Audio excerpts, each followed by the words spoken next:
घर पर ही पार्लर जैसा लेग ब्लीच कैसे करें, वो भी आसान तरीके से। अगर आपकी स्किन भी टैन हो गई है या पैरों पर दाग धब्बे हैं तो ये ब्लीच आपकी स्किन को इंस्टेंट ब्राइट और ग्लोइंग बनाएगी। तो चलिए शुरू करते हैं। लेकिन आगे बढ़ने से पहले अगर आपने अभी तक हमारे चैनल को सब्सक्राइब नहीं किया है तो जल्दी से कर लीजिए ताकि आपको ऐसी ब्यूटी टिप्स मिलती रहे। तो ब्लीच करने से पहले स्किन को क्लीन करना बहुत ज़रूरी है ताकि कोई भी गंदगी या ऑयल ब्लीच के असर को कम ना करे। तो सबसे पहले अपने पैरों को अच्छे से वॉश करें और ड्राई कर लें। कितना एक्टिवेटर डालना है, कितने टाइम की लिमिट रहेगी, तो ये सारी चीज़ें मैं इस वीडियो में कवर करने वाली हूँ। सबसे पहले हम मेज़र कर लेंगे कि हमें कितना % अपने पैरों को ब्लीच करनी है।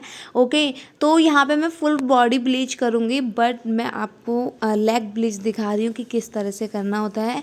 तो सबसे पहले यहाँ पे ब्लीच देख लीजिए, यह है डायमंड ऑक्सीजन ब्लीच और ये काफ़ी स्ट्रॉन्ग रहती है, इसलिए अगर आपकी स्किन सेंसिटिव है तो थोड़ा सा ध्यान से कीजिएगा। तो सबसे पहले एक बाउल ले लीजिए जिसमें आपको ब्लीच क्रीम निकालनी है और इसमें 1-2 पिंच एक्टिवेटर मिलाना है। बहुत ज़्यादा एक्टिवेटर का यूज़ नहीं करना है, अगर स्किन सेंसिटिव है तो बहुत ज़्यादा ध्यान रखिएगा। अब जैसे कि आप सभी लोग जानते हो हमने यहाँ पे एक्टिवेटर मिलाया है और हमें ब्लीच करनी है पैरों पर।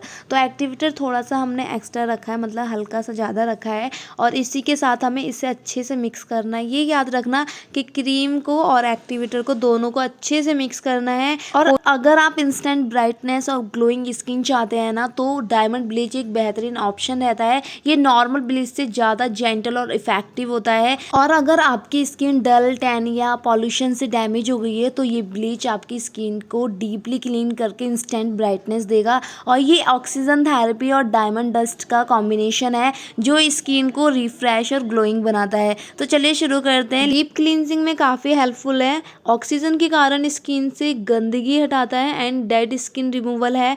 डेड सेल्स हटाकर स्किन को साफ और फ्रेश बनाता है और साथ ही इवन स्किन टोन रहती है, इससे अनइवन स्किन टोन, पिगमेंटेशन और डार्क पैचेस को कम करता है।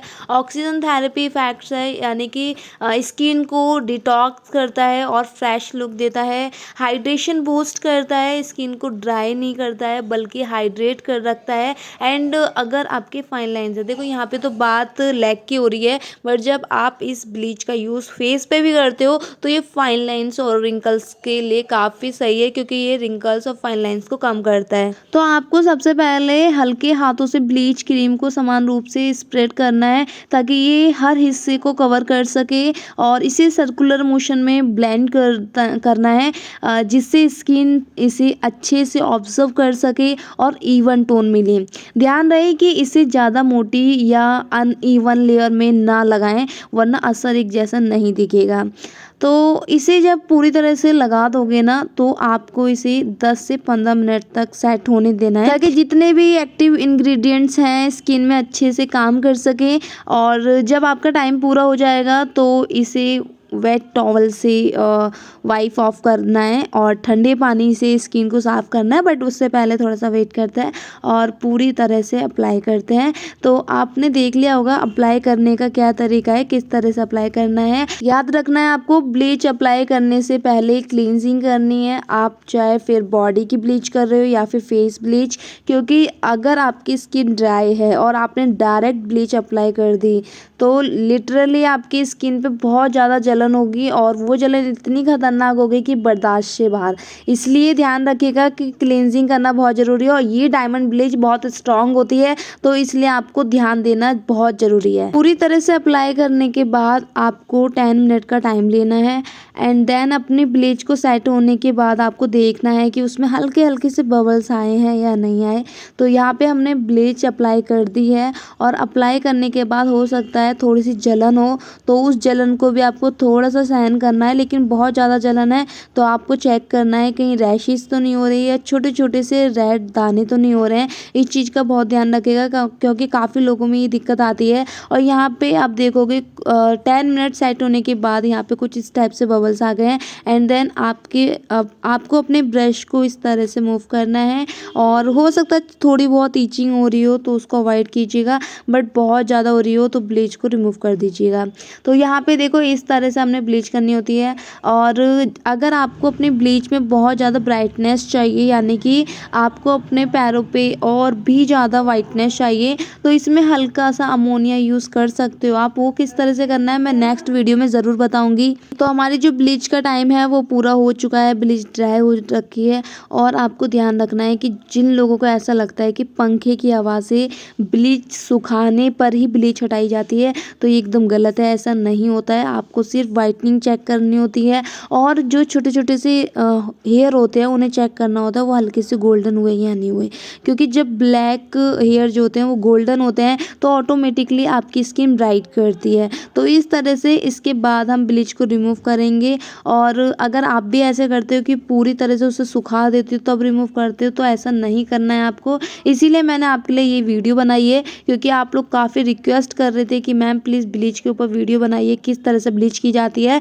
तो अब मुझे लगता है कि आपके जितने भी डाउट्स है, जितने भी क्वेश्चंस थे, वो इस वीडियो में आपको आंसर मिल गए होंगे और आपके जितने भी डाउट्स है वो सब क्लियर हो गए होंगे।